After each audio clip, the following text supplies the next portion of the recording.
جب سیدہ زینب قافلہ لے کے دمشق پہنچی تو بازاروں اور گھروں کی چھتوں پر لوگ جمع ہو گئے تھے۔ کسی کو کچھ پتہ نہیں تھا کہ یہ کٹے ہوئے سر کن کے ہیں،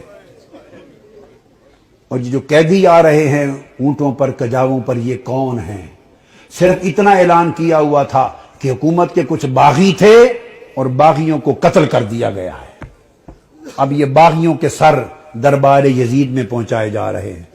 لوگ باغیوں کو دیکھنے کے لیے چھتوں پر چڑھ رہے تھے۔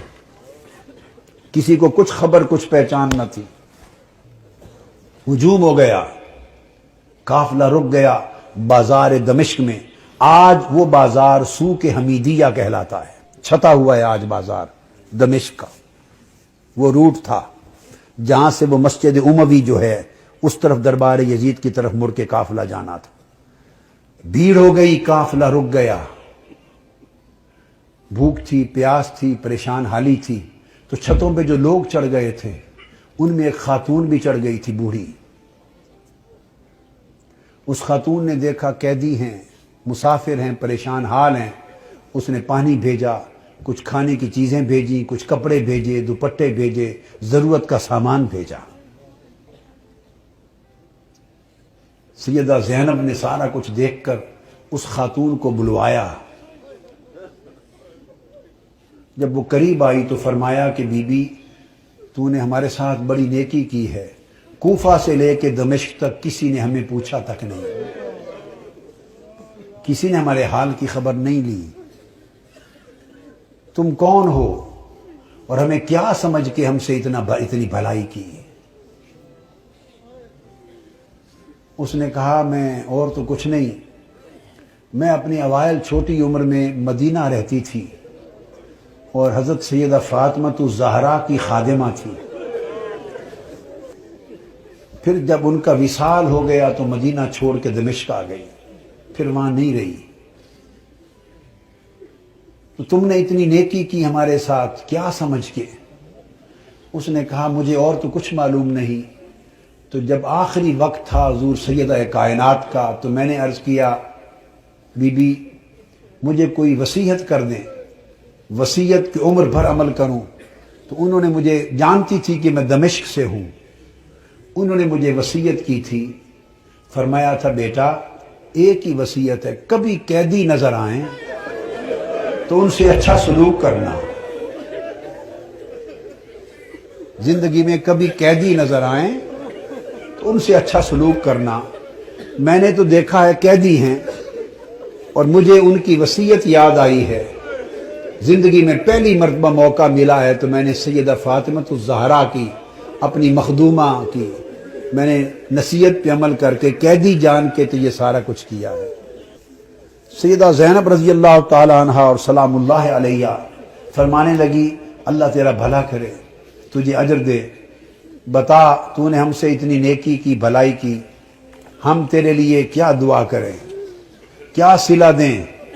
ہم تو اس وقت خود مسافر ہیں، قیدی ہیں، لٹے ہیں، مظلوم ہیں، بے یار و مددگار ہیں، ہم تیرے لیے کیا دعا کر سکتے ہیں؟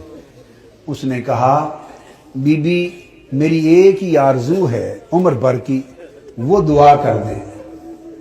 پوچھا کیا آرزو ہے؟ اس نے کہا جب میں وہاں سے چلی تھی تو سیدہ فاطمہ الزہرا رضی اللہ تعالی عنہا کے چھوٹے چھوٹے شہزادے تھے، حسن حسین اور بی بی زینب، چھوٹے معصوم بچے تھے۔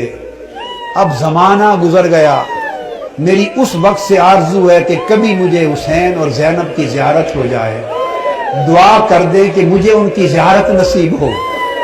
بی بی زینب نے فرمایا تیری دعا قبول ہو گئی، میں زینب ہوں جو قیدی ہوں، اور جس کا سر کٹا نیزے پر دیکھ رہے ہو یہ حسین ہے۔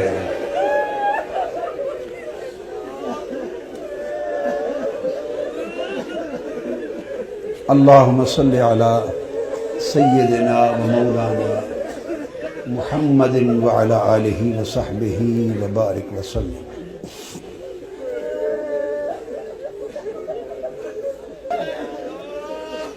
پھر سیدہ زینب قافلہ لے کر جب دربار یزید میں پہنچی ہیں تو اس بدبخت نے حکم دیا کہ یہ جو قیدی ہیں میرے سامنے پیش کیے جائیں، اور گستاخانہ انداز کے ساتھ سیدہ زینب اور سیدنا امام زین العابدین کی طرف مخاطب ہوا۔ آپ کے ساتھ وہ ضعیفہ مائی تھی جو سیدہ کائنات سیدہ فاطمہ الزہرا رضی اللہ تعالی عنہا کی خادمہ تھی، اور جنہوں نے اپنی گود میں حسن حسین اور زینب کو پالا تھا۔ ان کا نام تھا فضہ۔ ان حضرت فضہ کا مزار آج بھی دمشق کے قبرستان مقبرہ باب الصغیر میں ہے، اہل بیت اطہار کے ساتھ ہی۔ وہ ضعیف تھی، ضعیف، اس وقت بوڑھی بڑھاپے کی وجہ سے جھک گئی تھی، کمر سیدھی نہیں ہوتی تھی۔ وہ کھڑی ہو گئی جوش میں کھڑی ہو گئی اور فرمانے لگی، بدبخت یزید، تم جن کو باندیاں کہہ رہا ہے، یہ قیدی باندیاں پیش کی جائیں، خبردار، یہ دنیا اور آخرت اور کل کائنات کی مالک و وارث ہیں، تاجدار کائنات کی شہزادیاں ہیں، تمیز سے بات کر۔ یزید نے اپنے فوجیوں کو دیکھا اور کہا کہ یہ بوڑھی خاتون کون ہے جو جسارت اور بے ادبی کر رہی ہے ہمارے دربار میں، اس کی خبر لو۔ اس کے فوجی اٹھے، انہوں نے تلوار لہرائی، ڈرانے دھمکانے کے لیے بی بی فضہ رضی اللہ تعالی عنہا کو۔ بس اتنا عمل کرنے کی دیر تھی کہ خود یزید کے فوجیوں میں درجنوں سینکڑوں فوجی حبشہ کے رہنے والے تھے، اور بی بی فضہ بھی حبشہ سے تھی۔ یزید کی اپنی فوج کے حبشی جوان، یک لخت 20 حبشی جوان تلواریں میان سے نکال کے کھڑے ہو گئے۔ ان کی جو قومی غیرت تھی اور وطن کی حمیت تھی، اس نے جوش مارا۔ اس نے کہا، خبردار، یہ ہمارے وطن کی ماں ہے، حبشہ کی ماں ہے، اگر کسی نے اس کی طرف ہاتھ بڑھایا تو تلواروں سے گردنیں کاٹ دیں گے۔ جب وہ تلواریں لہرائیں حبشہ کی ایک خاتون کی عزت کی خاطر، تو اس وقت سیدہ زینب نے مڑ کے مدینہ کی طرف دیکھا اور مدینہ کی طرف تک کر ہاتھ اٹھائے اور عرض کیا، بابا، آج حبشہ کی ایک بیٹی کے لیے سینکڑوں تلواریں نکل آئی ہیں، مگر آج آپ کی بیٹیوں کی حفاظت کے لیے کوئی شخص یہاں موجود نہیں ہے۔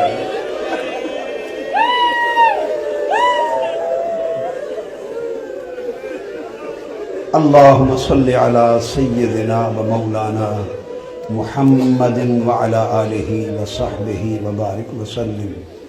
الصلاة والسلام علیک یا سیدی یا رسول اللہ وعلی آلک و اصحابک و اہل بیتک یا حبیب اللہ وعلی آلک و اہل بیتک و ذریتک یا حبیب اللہ